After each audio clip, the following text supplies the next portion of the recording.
പണ്ട് ഇംഗ്ലണ്ടിൽ ഒരു ഫ്യൂണറൽ സർവീസ് നടക്കുകയാണ്. എന്ന് വെച്ചാൽ ഒരു ശവമടക്ക ശുശ്രൂഷ.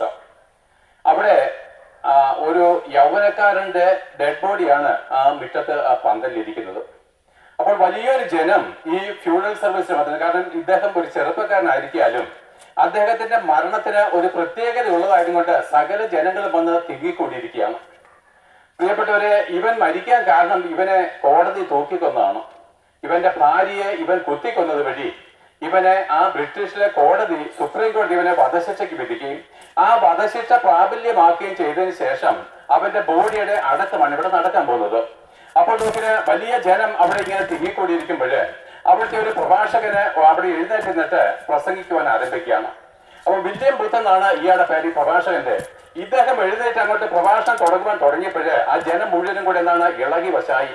അവരെന്താണ് മുദ്രാവാക്യം വിളിക്കുന്ന പോലെ ഭയങ്കരമായിരിക്കുന്ന ആ തട്ടഹസിക്കുകയാണ്. എന്നിട്ട് പറയുന്നു, ഉപദേശി, ഈ ഭാര്യയെ കുത്തിക്കൊന്നവന് വേണ്ടി താൻ എന്താ പ്രസംഗിക്കാൻ പോകുന്നത്? ഇവനെ പോലെ ഒരു ക്രൂരൻ വേറെ ഉണ്ടോ? ഇവൻ സ്വന്തം ഭാര്യ, യൗവനക്കാരിയായിരിക്കുന്ന സ്വന്തം ഭാര്യയെ അവനെന്താണ് തെറ്റായിരിക്കുന്ന മാർഗത്തിൽ നടന്നവൻ കുത്തിക്കൊന്ന ഇവനെ വധശിക്ഷയ്ക്ക് വിധിച്ചത് ദൈവനീതിയാണ്. ഇവന് വേണ്ടി പ്രസംഗിക്കാൻ തനിക്കെന്നാൽ ലജ്ജയില്ലേ എന്ന് ചോദിച്ചു. എന്നാൽ പ്രിയപ്പെട്ടവരെ, പെട്ടെന്ന് ഈ വില്യം ബൂത്ത് എന്ന് പറഞ്ഞ പ്രഭാഷകൻ ഇങ്ങനെ ഒരു കാര്യം കൈകൾ ഉയർത്തിയിട്ട് പറഞ്ഞു. ആവട്ടെ, ഈ മരിച്ചു കിടക്കുന്ന ജോൺ എന്നാണ് അവന്റെ പേര്. ഈ മരിച്ച ജോണിന്റെ, ഈ കൊല്ലപ്പെട്ട ജോണിന്റെ എന്തുകൊണ്ട് ഇവൻ അവന്റെ ഭാര്യയെ കൊന്നു? ഈ ജോണിനെ എന്തുകൊണ്ട് കോടതി തൂക്കിക്കൊന്നു? അതിന്റെ കാര്യം നിങ്ങൾക്ക് അറിയാമെന്ന് ചോദിച്ചു. അപ്പോൾ പറഞ്ഞു, ആ ജനങ്ങളെല്ലാം അപ്പോഴും അട്ടഹസിച്ചുകൊണ്ടിരുന്നു, അവന് വേണ്ടി നീ ഒരു വാക്കുമുണ്ടല്ലേ? എന്നാൽ അവൻ എഴുന്നേറ്റ് ശാന്ത ഗംഭീരമായിരിക്കുന്ന സ്വരത്തില് ആ വില്യം ബൂത്ത് ഇങ്ങനെ പറഞ്ഞു, ഇവന് ഒരു കൊലപാതകയായിട്ട് തീരുവാൻ കാരണം ഇവന് പ്രാർത്ഥിക്കുന്ന ഒരു അമ്മയില്ലായിരുന്നു. ജോൺ കൊലപാതകയായിട്ട് തീർന്നതിന് കാരണം ഇവന് പ്രാർത്ഥിക്കുന്ന ഒരു അമ്മയില്ലായിരുന്നു. പ്രിയപ്പെട്ടവരെ, ആ ഒറ്റ വാക്കിന് മുമ്പിൽ ജനം മുഴുവൻ ശാന്തരായിട്ട് തീർന്നു. അവന്റെ പ്രസംഗം ബാക്കി മുഴുവൻ കേട്ടു. അങ്ങനെയാണെങ്കിൽ നോക്കുവിന്, ഈ ജോൺ തന്റെ ഭാര്യയെ കൊല്ലുവാൻ കാരണം എന്താണ്?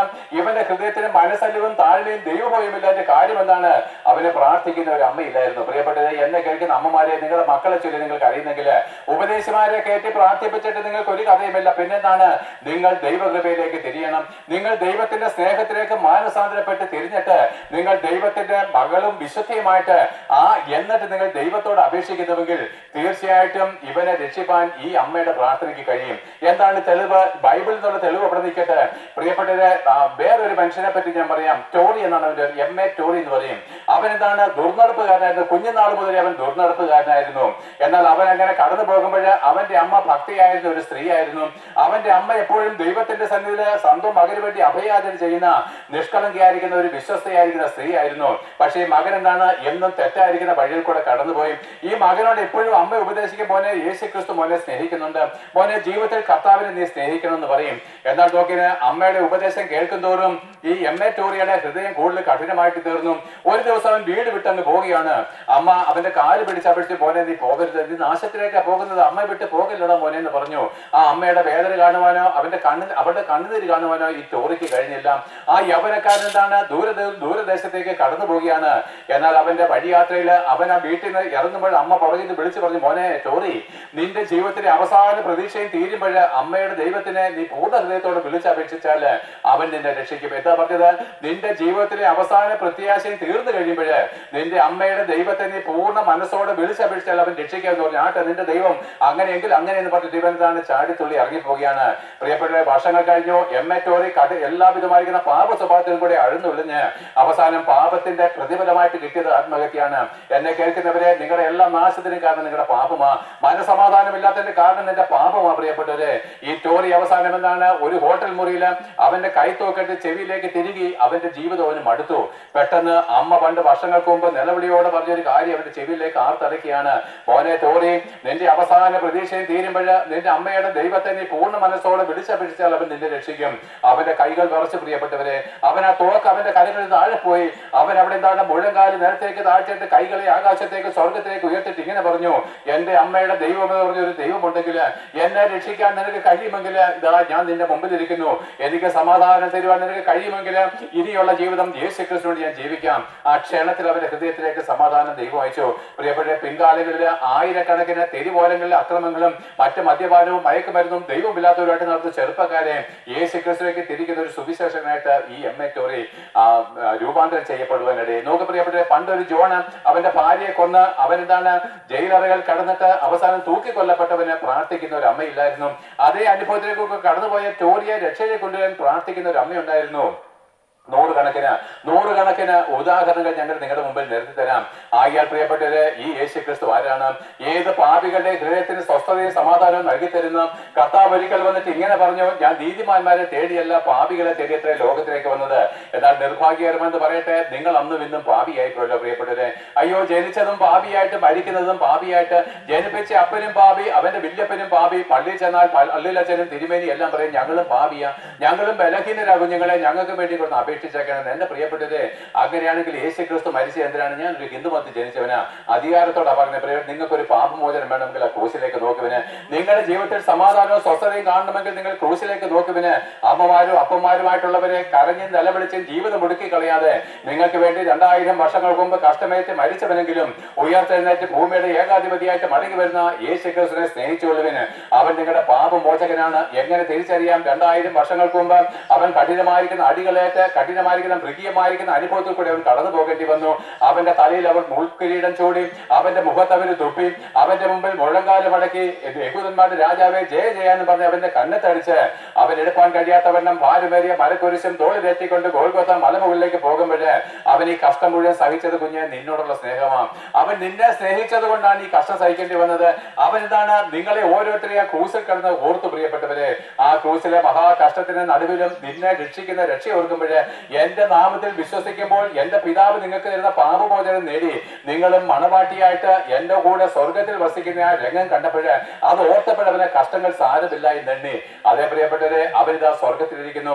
അവൻ മരിച്ചെങ്കിലും അടക്കപ്പെട്ട് ഇതാ സ്വർഗത്തിലേക്ക് കരയേറി പോയിരിക്കുന്നു. 2000 വർഷത്തിലധികമായി അവൻ മടങ്ങി വരുവാനുള്ള സമയമായിരിക്കുന്നു. എന്തിനാണ് ഈ താമസം? അവനിൽ വിശ്വസിക്കുന്നവർക്ക് വേണ്ടി ഒരു ഭവനം ഒരുക്കുവാൻ അവൻ പോവുകയാണ്. സ്വർഗീയ ഭവനങ്ങൾ നമുക്ക് വേണ്ടി ഒരുക്കപ്പെടുകയാണ്. നിങ്ങൾക്ക് ആർക്കെങ്കിലും ഭവനം വേണമെങ്കിൽ പ്രിയപ്പെട്ടവരെ, നിങ്ങൾ ചെയ്യേണ്ട കാര്യം ഇത്രയേ ഉള്ളൂ: മാനസാന്തരപ്പെടണം. നിങ്ങൾ ക്രിസ്ത്യാനിയാണെന്നോ പുരോഹിതനാണെന്നോ പറഞ്ഞിട്ടൊന്നും കഥയില്ല പ്രിയപ്പെട്ടവരെ. മാനസാന്തരപ്പെടണം. അയ്യടാ, ഈ മാനസാന്തരം കള്ളുകൂടിയ മാർക്കറ്റ് ഞാൻ കണ്ടോ? ഞാൻ എന്റെ ജീവിതത്തിൽ ഒരിക്കൽ പോലും കള്ളു കുടിച്ചിട്ടില്ല. പ്രിയപ്പെട്ടവരെ, 83 വയസ്സുള്ള ഒരു സ്കൂൾ ടീച്ചറോട് ഞാൻ സുവിശേഷം പറഞ്ഞു, മാർത്തോമാക്കാരനാണ് കേട്ടോ. അദ്ദേഹത്തോട് ഞാൻ സുവിശേഷം പറഞ്ഞ പരിഹാസത്തോടെ എന്നോട് ചിരിച്ചുകൊണ്ട് നിൽക്കുക. എന്നിട്ട് ഈ സാർ എന്നോട്, എന്റെ വിജയ, ഞാനാണെങ്കിൽ ഓർമ്മ വെച്ച നാൾ പോട്ടെ ആ കള്ളു കുടിച്ചിട്ടില്ല, വ്യഭിചാരം ചെയ്തിട്ടില്ല, ആരുടെയും കയ്യിൽ പണം മേടിച്ചിട്ടില്ല, ആർക്കും കൊടുക്കാനില്ല. ഈ 83 വയസ്സ് വരെ എനിക്കൊരു പനി പോലും വന്നിട്ടില്ല. ഞാൻ എന്നോ മാനസാന്തരപ്പെടാനാന്ന് എന്നോട് ചോദിച്ചു. അദ്ദേഹം ചോദിച്ചത്, ഞാൻ എന്തോ മാനസാന്തരപ്പെടാൻ, ഞാൻ എന്താണ് ദൈവത്തെ പോലെ ആയവരില്ലയോ? അപ്പൊ ഞാൻ അപ്പച്ചനോട് ഒരു കാര്യം പറഞ്ഞു. 83 വയസ്സ് അച്ഛൻ തന്റെ ഭാര്യ ഇരിക്കുമ്പോൾ ഞാൻ പറഞ്ഞു, വ്യഭിചാരം ചെയ്യരുതെന്ന് ദൈവത്തിന്റെ ന്യായപ്രമാണത്തിൽ എഴുതിയിരിക്കുന്നു. അത് നമുക്ക് എല്ലാവരും തെറ്റാണെന്ന് അറിയാം. ഈ അച്ഛൻ അത് ചെയ്തിട്ടില്ലല്ലോ. പക്ഷെ പ്രിയപ്പെട്ടവരെ, യേശുക്രിസ്തു പറഞ്ഞു, ഒരു സ്ത്രീയെ നിങ്ങൾ മോഹിക്കേണ്ടതിന് നോക്കിപ്പോയെങ്കിൽ നീ അവളോട് വ്യഭിചാരം ചെയ്തു പോയി. അപ്പോൾ ഞാൻ ഹൃദയം കൊണ്ട് നീ വ്യഭിചാരം ചെയ്ത ഒരു അപ്പച്ചനാണ് എന്റെ മുമ്പിൽ ഇരിക്കുന്നത് ഞാൻ പറഞ്ഞപ്പോൾ ആ അച്ഛൻ എന്താണ് നെഞ്ചത്തടിച്ചുകൊണ്ട് ഇങ്ങനെ പറഞ്ഞു, ഞാൻ കുറ്റക്കാരനാണ്. പ്രിയപ്പെട്ടവരെ, നമ്മൾ പുറമേ കാണുന്ന ചില കാര്യങ്ങളെ പറഞ്ഞുകൊണ്ട് നമ്മളെ തന്നെ നീതീകരിക്കുന്നുവോ? അരുത് പ്രിയപ്പെട്ടവരെ. യേശുക്രിസ്തു മാത്രമേ നീതിമാനായിട്ടുള്ളൂ. അവൻ മാത്രമേ പാപമില്ലാത്തവനായിട്ടുള്ളൂ. ആകിയാൽ എന്റെ പ്രിയപ്പെട്ടവരെ, ആ അപ്പച്ചൻ തന്നെത്താൻ അടിച്ചു പറഞ്ഞു, ഞാൻ കുറ്റക്കാരനാണ്. ഒരു മിനിറ്റ് മുമ്പ് വരെ അപ്പച്ചൻ എന്താണ് പറഞ്ഞത്? ഞാൻ ഒരു പാപവും ചെയ്തിട്ടില്ല. എന്നാൽ നമ്മുടെ ഹൃദയത്തിന്റെ വിചാരങ്ങളെ തിരിച്ചറിയുന്ന ദൈവത്തിന് മുമ്പിൽ ഹൃദയം കൊണ്ട് മോഹിക്കാത്ത ഒരു സ്ത്രീയോ പുരുഷനുണ്ടെങ്കിൽ എന്നോട് പറയാൻ പ്രിയപ്പെട്ടവരെ, ഞാൻ നിന്നെ വണങ്ങാൻ തയ്യാറാണ്. പ്രിയപ്പെട്ട എല്ലാവരും പാപം ചെയ്തവരാണ്. നീതിമാനായിട്ട് ആരുമില്ല, ഒരുത്തൻ പോലുമില്ല. എല്ലാവരും പാപം ചെയ്ത് ദൈവത്തിൽ നിന്ന് അകന്നുപോയ നമുക്ക് ആ ദൈവത്തിലേക്ക് ഒരു മടങ്ങി വരവിനാണ് യേശുക്രിസ്തു എനിക്കും ദൈവത്തിനും മധ്യ നിന്ന് എന്റെ പാപങ്ങളെ ചുമന്ന് ദൈവത്തിന്റെ കോടതി നിയമത്തിന് മുമ്പിൽ, പാപത്തിന്റെ ശമ്പളം മരണമാണെന്നുള്ള ദൈവകോടതിയുടെ മുമ്പിൽ എനിക്ക് പകരക്കാരനായിട്ട് അവർ മരിച്ചത് വഴി, അവരെന്താണ് അടക്കപ്പെട്ടെങ്കിലും മരണഭാഷങ്ങളെ അഴിച്ചിട്ട് ഉയർത്തെഴുന്നേറ്റത് വഴി, അവൻ നമ്മളെ പറ്റിയുള്ള പ്രത്യാശ എന്തെന്നറിയാമോ? ആ യേശുക്രിസ്തു മൂലം നമുക്ക് ദൈവത്തിലേക്ക് പ്രവേശനം സാധ്യമാക്കണം. അതിനുവേണ്ടി എന്താണ് ചെയ്യുന്നത്? യാഗങ്ങൾ കൊണ്ട് നിനക്ക് തൃപ്തി വന്നോ? ഇല്ലല്ലോ. നൂറ്റാണ്ടുകളായിരിക്കും നിന്റെ പാരമ്പര്യത്തിൽ നിന്നെ പാപമോചനം തന്നുവോ? ഇല്ലല്ലോ. പാപികളാണ് അന്നും ഇന്നും എന്നും. എന്നാൽ പ്രിയപ്പെട്ടവരെ, മാനസാന്തരം എന്ന് പറഞ്ഞു കഴിഞ്ഞാൽ ഇന്നവരെ നൂറ്റാണ്ടുകളായിട്ട് പിതാക്കന്മാർ ചെയ്തു വരുന്ന ഓരോ ആചാരങ്ങൾക്കോ അനുഷ്ഠാനങ്ങൾക്കോ നിങ്ങളുടേതായിരിക്കുന്ന പള്ളി ഭക്തിക്കോ നിങ്ങൾക്ക് പാപമോചനം നൽകി തരുവാൻ കഴിഞ്ഞിട്ടില്ലെങ്കിൽ അതിനെ തള്ളിക്കളയാനാണ് എന്താണ് മാനസാന്തരം. അതേ പ്രിയപ്പെട്ടവരെ, പാപമോചനം മാനസാന്തരത്തിൽ കൂടിയാണ് ആരംഭിക്കുന്നത്. ആകിയാൽ നോക്കിയതിന് യേശുക്രിസ്തു ക്രൂശിൽ മരിക്കുമ്പോൾ തിരശീല കീറിപ്പോയത് നിങ്ങൾക്കറിയാമല്ലോ. മന്ദിരത്തിലെ തിരശീല മുകൾ തൊട്ട് താഴെ വരെ കീറിപ്പോയത് വഴി നീങ്ങിപ്പോയി. പ്രിയപ്പെട്ടവരെ, നമുക്കോടുള്ള ദൈവത്തിന്റെ ശത്രുത നീങ്ങിപ്പോയി. ഏത് പാപിക്കും ദൈവത്തിന്റെ അടുക്കലേക്ക് നേരിട്ട് കടന്നതെല്ലാം ജീവന്റെ പൊതുവഴി തുറന്നു. യാഗത്തിന്റെ ആവശ്യമില്ല. ബലികളോ കർമാചാരങ്ങളോ വഴിപാടുകളോ നോയമ്പുകളോ തീർത്ഥാടനങ്ങളോ പദയാത്രകളോ പ്രിയപ്പെട്ട പെരുന്നാളുകളോ തിരുനാളുകളോ കൂടുന്നവരെല്ലാവരും ദൈവത്തിന് മുമ്പിൽ കുറ്റക്കാരാണ്. ഈ വർഷം നിങ്ങൾ നോയമ്പ് നോറ്റല്ലോ, നോറ്റു. കഴിഞ്ഞ വർഷം നോറ്റു. പിന്നെ അത് ഞങ്ങളുടെ അപ്പന്മാരുടെ കാലം തൊട്ട് തൊടുത്തതല്ലയോ ഉപദേശിയും. ഇതൊക്കെ ഞങ്ങളോട് പറയും, ഇത് ഞങ്ങളുടെ ആചാരങ്ങളില്ലയോ? അതെ തന്നെ. പക്ഷെ പാപമോചനം കിട്ടിയോ? അത് ഇവിടുന്ന് കിട്ടാനാ. പണ്ട് ഞാൻ മലപ്പുറം ജില്ലയിൽ പ്രസംഗിക്കുമ്പോൾ ഒരു മുസ്ലിം സഹോദരന്റെ അടുത്ത് വന്നിട്ട് പറയാണ്, അവരാ സത്യമെന്ന്, അവരുടെ അള്ളാഹു ദൈവം, അവരാണ് സത്യം എന്ന് പറഞ്ഞു. അപ്പൊ ഞാൻ ചോദിക്കട്ടെ, ആയിട്ട് പാപമോചനം കിട്ടിയോ? അപ്പൊ ഇദ്ദേഹം ആകെ വിഷമിച്ചു. എന്നിട്ട് പറഞ്ഞു, പാപമോചനം ആര് തരാനാന്ന്? പ്രിയപ്പെട്ടവരെ, പാപമോചനം ആര് തരാനാ? അവർ സത്യമാണെന്ന് പറഞ്ഞിട്ടും പാപമോചനം കിട്ടുന്നില്ല. എന്നോട് പറഞ്ഞ് ചത്തു കഴിഞ്ഞാൽ ചിലപ്പം കിട്ടിയേക്കും എന്ന് പറഞ്ഞു. പ്രിയപ്പെട്ടവരെ, ഉറപ്പില്ലാതെ പോകുന്നുണ്ടല്ലേ പുരോഹിതന്മാർ നമ്മുടെ പണവും സമയം കവരുന്നത്. എന്നാൽ പ്രിയപ്പെട്ട വിജയഗോപാൽ എന്ന് പേരുള്ള ഹിന്ദുമത വിശ്വാസത്തെ മാനസാന്തരപ്പെട്ട് നിങ്ങളുടെ സുവിശേഷം പറയുന്നത് എനിക്ക് തന്നെ പാപമോചനം കിട്ടിയതാ. അയ്യോ, കിട്ടാൻ വേണ്ടിയിട്ടല്ല പ്രസംഗിക്കുന്നത്. അല്ലെങ്കിൽ പിന്നെ ഞാനിതിനെ മൈക്ക് നോക്കി ഇറങ്ങി ക്രിസ്തുവിൽ എനിക്ക് പാപമോചനം ലഭിച്ചു. ഇന്ന് ഞാൻ ദൈവത്തിന്റെ മകനും വിശ്വത്തിനും. അപ്പൊ അമ്മച്ചി പറയും, അഹങ്കാരം പറയാതെടാ, ഞങ്ങളെല്ലാം പണ്ട് തൊട്ടേ പാപികളില്ലയോ? ദൈവത്തിന് മുമ്പിൽ അയ്യോ പാപി എന്ന് പറയുന്നവനാ താഴ്മയുള്ളത്. അല്ല, നീ നെകളിയാ. ദൈവത്തിന്റെ മുമ്പിൽ ഇപ്പോഴും നീ പാപിയാന്ന് പറയുന്നത് നീയാണ് നെകളി. കാരണം എന്താണ്? 2000 വർഷങ്ങൾക്ക് നിന്റെ പാപത്തിൽ നിന്നുള്ള വീണ്ടെടുപ്പ് അവിടെ സാധ്യമാക്കിയിട്ടും അത് വിശ്വസിപ്പാൻ കഴിയാത്ത നീയാണ് നെകളി. ഇന്നും പാപിയും ദോഷിയും എന്ന് പറയുന്ന എല്ലാവരും യേശുക്രിസ്തുവിന് മുമ്പിൽ നെകളികളാണ്, അഹങ്കാരികളാണ്, നരകവിധിക്ക് യോഗ്യനാണ്. കാരണം എന്താണ്?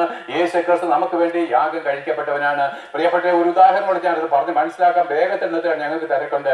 പ്രിയപ്പെട്ട ഞാൻ ഒരു കാര്യം എന്റെ അനുഭവം പറയാം. ഞാൻ വളരെ പട്ടിണി കിടന്ന് ജീവിച്ച ഒരു ബാല്യകാലമുണ്ട്. എന്റെ അമ്മ എന്താണ്, പലപ്പോഴും ഞങ്ങളുടെ വീട്ടിൽ ഭക്ഷണമില്ല, ആ ദിവസങ്ങളോളം പട്ടിണി കിടന്നാണ് സ്കൂളിൽ പോകുന്നത്. ബാല്യകാലം ദാരിദ്ര്യം പറയല്ല, പക്ഷെ ഇതിൽ ഞാൻ ക്രിസ്തുവിന്റെ ധർമ്മം പറഞ്ഞു തരാം. പ്രിയപ്പെട്ടവരെ, അങ്ങനെ ഇരിക്കുമ്പോഴാണ് വിറകില്ല, ഗ്യാസ് ഇല്ല, കറണ്ട് ഇല്ല, ഞങ്ങളുടെ വീട്ടില് ചോർന്നൊലിക്കുന്ന ചെറ്റപ്പുരയും ഈർക്കിൽ മാത്രമുള്ള മേൽക്കൂരയും മാത്രം.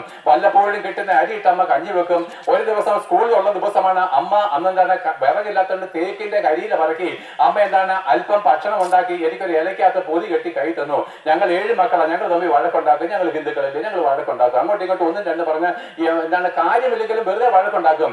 അമ്മ കഷ്ടപ്പെട്ട ആസ്മാ രോഗിയായിരിക്കുന്ന എന്താണ് അസ്ഥിപഞ്ചരമായിരിക്കുന്ന അമ്മ തേക്കിന്റെ കരിയില വെച്ച് ഊതി കത്തിച്ച് ഈ ചോറുണ്ടാക്കി എനിക്ക് ഇലയിൽ പൊതി കെട്ടി കൈ തന്നു. ഞാൻ പറഞ്ഞു, എനിക്ക് ചോറ് വേണ്ടെന്ന് പറഞ്ഞു. ആ വഴക്കുണ്ടാക്കിക്കൊണ്ട് ദേഷ്യപ്പെട്ട് ഞാൻ എന്റെ പുസ്തകം എടുത്ത് തോൾ വെച്ചുകൊണ്ട് കടന്നു പോവുകയാണ്. അല്പം കഴിഞ്ഞാൽ തിരിഞ്ഞു നോക്കിയപ്പോൾ എന്റെ അമ്മയുടെ കണ്ണുകളൊക്കെ നിറഞ്ഞ് എന്നെ തന്നെ കാത്തിരിക്കുകയാണ്. ഉച്ചയായി പ്രിയപ്പെട്ടവരെ. ഉച്ചയായിട്ടപ്പോ എന്റെ കൂട്ടുകാരൊക്കെ നല്ല മുട്ട പൊരിച്ചതും നല്ല എന്താണ് മീൻ വറുത്ത് നല്ല മണം വരുന്നത്, വിശന്നിരിക്കുന്നതിന്റെ മണമൊക്കെ വലിയ ആസ്വാദ്യകരമാണ്. അവര് ഭക്ഷണം കഴിക്കുമ്പോൾ ഞാൻ വിഷണ്ണനായിട്ടാ വരാൻ തന്നിക്കുക. പ്രിയപ്പെട്ടവരെ, എന്തുകൊണ്ട് ഞാൻ വിശന്നിരുന്നു? എന്റെ അമ്മ എനിക്ക് ചോറ് തരഞ്ഞിട്ടാണോ? എന്റെ അമ്മ കഷ്ടപ്പെട്ട് എനിക്ക് വേണ്ടി ഭക്ഷണം ഒരുക്കാഞ്ഞിട്ടാണോ? അല്ല, എന്റെ അഹങ്കാരമുണ്ട്. എന്റെ അമ്മ കഷ്ടപ്പെട്ട് എനിക്ക് വേണ്ടി ഒരുക്കിയിരിക്കുന്ന ഭക്ഷണം പോലും ഞാൻ നിഷ്കരണം തള്ളിക്കളഞ്ഞതോടെ ഞാൻ പട്ടിണിക്കിരിക്കുന്ന പോലെ 2000 വർഷങ്ങൾക്ക് മുമ്പ് യേശുക്രിസ്തു നിങ്ങൾക്ക് വേണ്ടി കഷ്ടമേറ്റ് മരിച്ചിട്ടും ഇപ്പോഴും നിങ്ങൾ പാപികൾ എന്ന് പറഞ്ഞതിന്റെ കാര്യം എന്താണെന്നറിയാമോ? ആ ക്രിസ്തുവിനെ നിനക്ക് വേണ്ട. ആ ക്രിസ്തുവിന്റെ രക്തത്തെ നിനക്ക് ആശ്രയിപ്പാൻ മനസ്സില്ല പ്രിയപ്പെട്ടവരെ. അതുകൊണ്ട് എന്താണ്, ഞാൻ പട്ടിണിക്കിരിക്കുന്നത് പോലെ നിങ്ങളും പാപിയായിട്ട് നരകത്തിലേക്ക് ഒടുങ്ങി പോവുകയാണ്.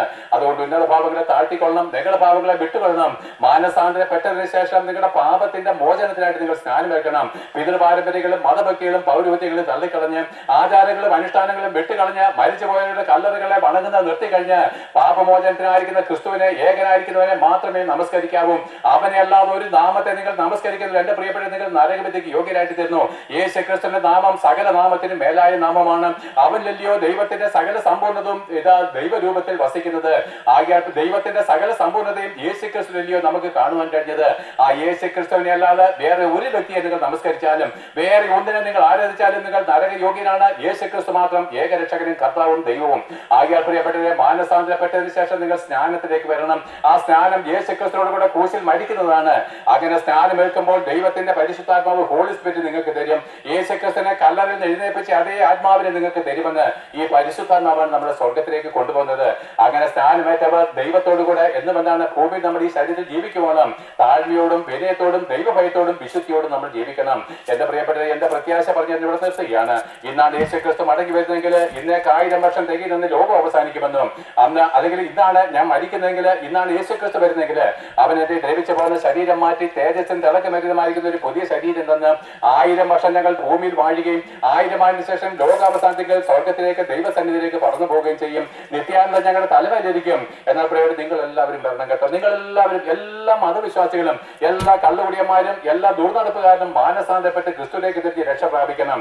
അല്ല, അതിന് മനസ്സില്ലാതെ നിങ്ങൾ ഉന്നത ഭാവത്തിലും നഗരഹൃദയത്തിലും അഹങ്കാരത്തിലും മതഭക്തിയിലും പാരമ്പര്യത്തിലും പൗരോഹിത്യത്തിൽ നിന്നുകൊണ്ട് ഈ സുവിശേഷത്തെ തള്ളിയിട്ടാണ് നിങ്ങൾ മരിക്കുന്നെങ്കിൽ, പാപിയായിട്ടാണ് നിങ്ങൾ അടക്കപ്പെടുന്നെങ്കിൽ, അത് നിങ്ങളുടെ പള്ളിയിലെ പുരോഹിതനാണ് ശരി, പാപിയായിട്ടാണ് നിങ്ങൾ അടക്കപ്പെടുന്നെങ്കിൽ, ഇന്നാണ് യേശുക്രിസ്തു മടങ്ങി വരുന്നെങ്കിൽ ഇന്നേക്ക് 1000 വർഷം തികയുന്ന ലോകം അവസാനിക്കുമെന്നും, അന്ന് പ്രിയപ്പെട്ടവരെ, പാപിയായിട്ട് അടക്കപ്പെട്ട സകല മനുഷ്യരും പുരോഹിതന്മാരുൾപ്പെടെ കല്ലറകളെ വിട്ട് എഴുന്നേറ്റ് വരികയും അവൻ നിന്റെ സകല രഹസ്യങ്ങളും പാപങ്ങളും ഈ പ്രസംഗം മുഖാന്തരം ന്യായം വിധിച്ച് അവൻ നിന്റെ നരകത്തിലേക്ക് തള്ളിക്കളഞ്ഞാല്, അന്ന് ആകാശമില്ല, ഭൂമിയില്ല, സൂര്യചന്ദ്ര നക്ഷത്രാദികളും കാലവും സമയവും ഇല്ലാത്തത് കൊണ്ട് ആ നരകത്തിലേക്ക് നമ്മൾ എറിയപ്പെട്ടു കഴിഞ്ഞാൽ അവസാനമില്ല. എറ്റർണലാണ്. എണ്ണൽ സംഖ്യയ്ക്ക് അവസാനമില്ലാത്തവണ്ണം ഈ നരകവിധിക്ക് അവസാനമില്ലാത്തത് കൊണ്ട് അവിടെ നമ്മളെ മടക്കിക്കൊണ്ടുവരാൻ പുരോഹിതന്മാരുടെ ധൂവപ്രാർത്ഥനയ്ക്ക് കഴിയത്തില്ല. അവിടെ ശുദ്ധീകരണ സ്ഥലമില്ലാതെ ഭോഷത്വമാണ്, കള്ളി ഉപദേശമാണ്. അവൻ നമ്മളെ നരകത്തിലേക്ക് തള്ളിക്കളഞ്ഞാൽ ഒരു നാൾ വരെ വീണ്ടെടുപ്പില്ലാത്തത് കൊണ്ട് അപ്പന്മാരെ, നിങ്ങളുടെ കുഞ്ഞുങ്ങളുടെ സ്നേഹമുണ്ടെങ്കിൽ മാനസാന്തരപ്പെട്ടുകൊള്ളുവിന്. അപ്പന്മാരെ, നിങ്ങളുടെ കുഞ്ഞുങ്ങളുടെ സ്നേഹമുണ്ടെങ്കിൽ മാനസാന്തരപ്പെട്ടുകൊള്ളുവിന്. പുരോഹിതന്മാരെ, നിങ്ങളുടെ ജനങ്ങളുടെ അല്പമെങ്കിലും കരുണയുണ്ടെങ്കിൽ ഇതിനെതിരെ വർത്തമാനം പറയാതെ മാനസാന്തരപ്പെട്ട് ഗിബിയയിലേക്കുള്ള രക്ഷയിലേക്ക് നയിച്ചുകൊള്ളുമെന്ന് ഘോഷിച്ചുകൊണ്ട് ഈ പ്രസംഗം ഇവിടെ നിർത്തുകയാണ്. വിശ്വസിക്കുന്ന ഏവരെയും യേശുക്രിസ്തു മുഖാന്തരം ദൈവം അനുഗ്രഹിക്കട്ടെ.